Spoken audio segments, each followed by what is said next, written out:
Le ministre de la Solidarité, de la Femme, de la Famille et de l'Enfant a organisé un déjeuner d'excellence pour les femmes leaders de Côte d'Ivoire. La ministre Anne-Désirée Ouloteux a saisi cette occasion pour encourager ces femmes dans leur volonté d'accéder aux postes de responsabilité. Elle a plaidé également pour une meilleure représentativité des femmes dans les instances de décision. Notre reporter Gabrielle Zani était présente à ce rendez-vous. Suivez son compte-rendu.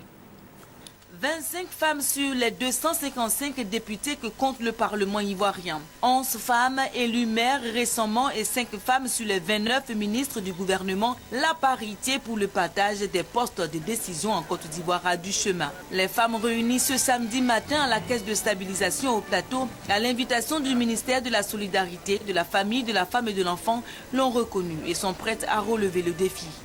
Sans une participation active des femmes et la prise en compte de leur point de vue à tous les niveaux de la prise de décision, les objectifs d'égalité, de développement et de paix sont impossibles à réaliser.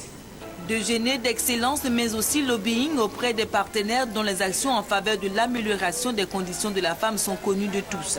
Les invités d'honneur se sont donc engagés à aider les femmes leaders de Côte d'Ivoire.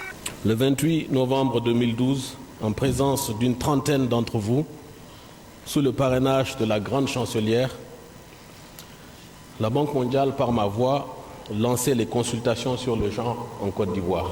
Pourquoi la Banque mondiale s'intéresse au genre? En son temps, j'avais donné la réponse qu'un pays ne peut pas se développer sans sa moitié. Ce déjeuner d'excellence est un premier pas vers la concrétisation d'actions communes pour aider les femmes à partager le pouvoir avec les hommes. Et je pense que ça va donner le coup d'envoi pour permettre des échanges périodiquement entre toutes ces femmes leaders. C'est un sentiment de soulagement, de joie qui nous rassure, qui montre que nous ne sommes pas seuls. Nous avons le soutien du gouvernement. Des témoignages de parcours pour encourager les plus jeunes femmes leaders ont meublé le programme de ce déjeuner.